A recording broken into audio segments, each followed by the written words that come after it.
Dear friends, Manish की बात में आप लोगों का फिर से एक बार स्वागत है। जैसे आप लोगों ने थंबनेल देखा होगा कि आज हम बात करेंगे Motilal Oswal defence index fund के बारे में और एचडीएफसी डिफेंस फंड के बारे में। इस फंड को डिस्कशन करने के लिए क्या जरूरत आन पड़ी, तो मैं थोड़ा सा समय लूंगा आप लोगों को, क्योंकि अभी 2 दिन पहले ही ग्लोबल फायर पावर इंडेक्स के जो लिस्ट आई है उसमें इंडिया का पोजीशन चौथा है। 1 नंबर पे यूएसए है, दूसरे नंबर पे रशिया है, तीसरे नंबर पे चाइना है, हम लोग चौथे पोजीशन पे हैं और यूके 5वें पोजीशन पे है। तो ये हम लोग यूके को सरपास किए हैं। तो ये ग्लोबल फायर पावर इंडेक्स आखिर होता क्या है? एक्चुअली ये चीज़ डिसाइड होती है कि किसके पास कितने बड़ा मिलिट्री पावर है, किसके पास ज़्यादा एयरक्राफ्ट कैरियर हैं, किसके पास ज़्यादा परमाणु हथियार हैं, कौन सा देश सबसे कम समय में वर्ल्ड के किसी भी कोने में रिस्पॉन्ड कर सकता है अगर लड़ाई होती है, अगर वार छिड़ती है। तो इन सब चीज़ों को मिला के ये ग्लोबल फायर पावर इंडेक्स जारी किया जाता है। तो इसलिए क्योंकि अभी इंडिया की धाक सब जगह बढ़ रही है, मेक इन इंडिया की धाक बहुत बढ़ चढ़ के बोल रही है हमारे देश में, और हम लोग सक्षम होते जा रहे हैं अपना फाइटर जेट बनाना हो, अपने ड्रोन्स बनाने हो। एक समय अमेरिका हमें प्रेडेटर ड्रोन्स देने से मना कर दिया, हम लोगों ने उससे बेहतर प्रेडेटर ड्रोन्स बना लिया। हम लोग एक से एक ड्रोन्स बना रहे हैं, एक से एक नई टेक्नोलॉजी को अडॉप्ट कर रहे हैं। अभी एआई में हम लोग जिस तरीके से एआई को इनकॉर्पोरेट किए हैं अपने देश में, आज एआई के ऊपर जितने स्टार्टअप्स हमारे देश में चल रहे हैं शायद ही किसी देश में चल रहे हों। डिफेंस की कंपनियां रोज नई नई खुल रही हैं, नए नए हथियार बनाए जा रहे हैं और नई टेक्नोलॉजी को अडॉप्ट किया जा रहा है। पूरा जोड़ है देश का, गवर्नमेंट का, कि हमारे देश में हमारे हथियार बने, हम लोग स्वदेशी हथियारों का इस्तेमाल करें और हमें हमारी डिपेंडेंसी किसी देशों पे नहीं, किसी भी देश पे ना रहे।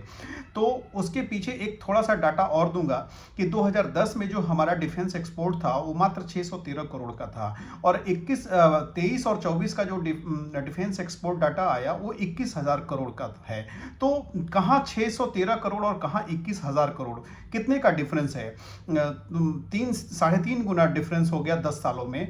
और अभी हमारे गवर्नमेंट का जो प्लान है कि इस डिफेंस एक्सपोर्ट को कम से कम 50,000 करोड़ पे ले जाना है। तो क्या एक्सपोर्ट होंगे हमारे कंट्री से? हमारे कंट्री में जो मेड इन इंडिया जो फाइटर प्लेन है तेजस, जो हमारी पनडुब्बी बन रही है, हमारे एयरक्राफ्ट कैरियर बन रहे हैं, ड्रोन्स बन रहे हैं, जो हमारा डिफेंस एयर डिफेंस सिस्टम हमारी कंट्री डेवलप कर रही है, नई नई स्पेस में हम लोग बहुत अच्छा कर रहे हैं। तो स्पेस टेक्नोलॉजी हमारी वर्ल्ड में सबसे बेहतर टेक्नोलॉजी बनती जा रही है। तो इन सारी कंपनियों को ही आगे चल के फायदा होने वाला है। तो कहीं भी, चाहे आप इंडिविजुअल स्टॉक में देखें या म्यूचुअल फंड में देखें, तो कभी कोई भी कंपनी, कोई भी आदमी तभी फायदा कमा सकता है जब वो विजनरी हो, वो जिसको आगे देखने आता हो कि आने वाले समय में कौन सी कंपनी अच्छी करेगी, किसका जो फ्यूचर है वो बढ़िया दिख रहा है, किसका मार्केट आगे जाएगा। तो जाहिर सी बात है कि अभी हमारा जब एक्सपोर्ट बढ़ेगा, जब हम लोग खुद स्वदेशी चीज़ों को अपना रहे हैं, तो डिफेंस कंपनियों को बहुत फ़ायदा होने वाला है आने वाले समय में। तो आज के डेट में हमारे पास जो, मैं किसी पर्टिकुलर स्टॉक के बारे में नहीं बात कर रहा हूँ, हमारे पास जो इंडेक्स फंड है उसमें एचडीएफसी इंडेक्स फंड है और Motilal Oswal defence index fund है। तो आज इन्हीं के बारे में बात करेंगे। तो दोनों जो एचडीएफसी जो डिफेंस फंड आया था वो 2 साल पहले आया था, और Motilal Oswal defence index fund अभी 2023 में ही लॉन्च हुआ है, तो अभी 1 साल भी वो नहीं हुआ है। तो दोनों के परफॉर्मेंस, एचडीएफसी ने काफ़ी अच्छा परफॉर्म किया क्योंकि उस समय सारे हमारे डिफेंस स्टॉक बहुत अच्छा परफॉर्म किए, तो उसको फ़ायदा मिला, फर्स्ट कम का फायदा उसको मिला। लेकिन अभी जब से Motilal Oswal defence index fund आया, तब से हमारी जो पीएसयू कंपनीज है, डिफेंस जो सेक्टर की जो कंपनियां हैं, वो लगातार नीचे गिर रही थी। तो अभी भी वो गिर ही रही हैं, लेकिन अब करेक्शन मुझे लगता है कि बॉटम बन गया है उन कंपनियों में। अब अपसाइड का मामला ज़्यादा बनता है, ना कि वो डाउनसाइड अगर जाएंगी भी तो 10 से 15% जा सकती हैं, उससे ज़्यादा नहीं। लेकिन अपसाइड जाने का कोई लिमिट नहीं है इन कंपनियों का, क्योंकि जितने उनके पास ऑर्डर हैं, जितने उनके पास डिमांड है हथियारों का, तो वो समझ लीजिए कि आने वाले समय में ये दोनों जो एचडीएफसी डिफेंस फंड हैं और Motilal Oswal defence index fund है, वो दोनों फंड बहुत अच्छा करेंगे। तो मेरा मानना है कि मैं तो मोतीलाल ओसवाल डिफेंस फंड में इन्वेस्टेड हूँ और उसमें एसआईपी भी कर रहा हूँ, और मेरा ये मानना है कि आने वाले 3 से 4 साल या 5 साल में ये फंड कई गुना रिटर्न बना के देंगे, जो मेरा मानना है। मैं किसी को रेकमेंड नहीं कर रहा हूँ इस फंड को लेने के लिए, और ना ही मैं कोई सेबी रजिस्टर्ड एडवाइज़र हूँ जो मैं आपको बताऊँ कि आप ये फंड लीजिए और ये फंड नहीं लीजिए। ये जस्ट मेरा अपना एनालिसिस है। तो मैं इसलिए ये बता रहा हूँ कि मैं इन्विजन कर पा रहा हूँ कि आने वाले समय में इन दोनों इस सेक्टर में बहुत अच्छा पैसा बनेगा।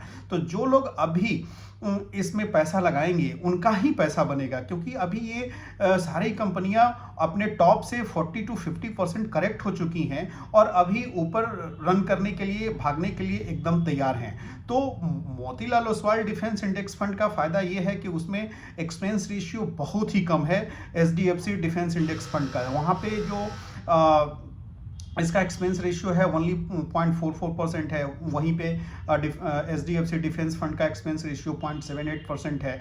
और सबसे बड़ी बात है Motilal Oswal defence index fund का कि इसमें जो लॉकिंग पीरियड है ना वो मात्र 1 महीने का है। आप 1 महीना के अंदर 1 महीने के बाद इसमें से पैसा निकाल सकते हैं, जहाँ पे HDFC defence index defence fund में वो लॉकिंग पीरियड जो है 1 साल का है। और सबसे मुझे अच्छा लगा Motilal Oswal defence index fund का कि इसमें जस्ट मतलब 18 ही कंपनियां हैं, तो एक बहुत ही कंसंट्रेटेड पोर्टफोलियो इन लोगों ने बनाया है। और उसमें एचडीएफसी डिफेंस फंड में 22 कंपनियां हैं, तो वो भी कंसंट्रेटेड ही मानेंगे। लेकिन उनका जो बाइफर्केशन है, जैसे लार्ज कैप यहाँ पे दिया गया है जो मोतीलाल ओसवाल फंड में 40%, तो उन लोगों ने भी 40% रखा है। वहाँ पे स्मॉल कैप 40% के करीब है और मिड कैप वहाँ पे कम है। लेकिन मोतीलाल ओसवाल फंड में लार्ज कैप 40% है, मिड कैप 35% है और स्मॉल कैप 24% है। तो चलिए, ये तो बड़ा मिक्स दोनों में ही, दोनों का जो मिक्स बनाया हुआ है कंपनियों के साइज़ का, वो बहुत अच्छा है, क्योंकि दोनों ही बहुत ही कॉम्पैक्ट पोर्टफोलियो है। तो रिजल्ट दोनों में सेम ही मिलेगा आपको, किसी में भी अपने सुविधा अनुसार जिसमें ज़्यादा सहूलियत हो। तो मैं तो मोतीलाल ओसवाल इंडेक्स फंड में एसआईपी अपना शुरू कर दिया हूं और पहले से भी इन्वेस्टेड हूं। तो मुझे संभावना है कि इसमें आगे चल के बहुत अच्छा फंड ये रिटर्न बना के देगी, ये दोनों ही फंड। तो आप जिसको चाहें चूज कर सकते हैं। तो आज बताने का यही मतलब था कि इन दोनों इंडेक्स, दोनों म्यूचुअल फंड में बॉटम के करीब हैं ये दोनों। अगर आप इसमें पैसा लगाते हैं तो आपका पैसा ज़रूर से ज़रूर बनेगा, क्योंकि हमारे देश की कंपनियां अब कमर कस के तैयार हैं हमारे अपने देश को आत्मनिर्भर बनाने के लिए।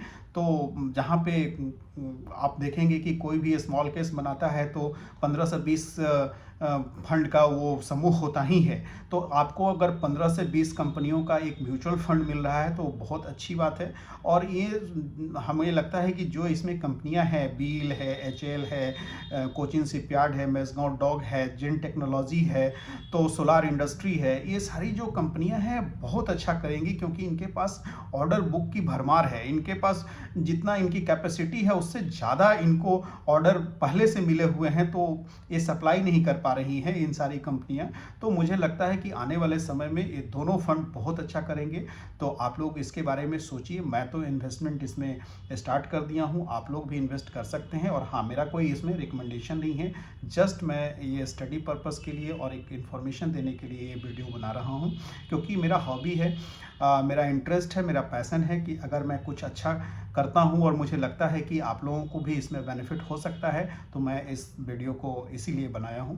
अगर आप लोगों को लगे कि मैंने कुछ वैल्यू ऐड किया है तो मेरे चैनल को लाइक एंड सब्सक्राइब जरूर कीजिए, और हाँ, कमेंट कीजिए कि आपको क्या अच्छा लगा और क्या अच्छा नहीं लगा। Thank you very much, love you all.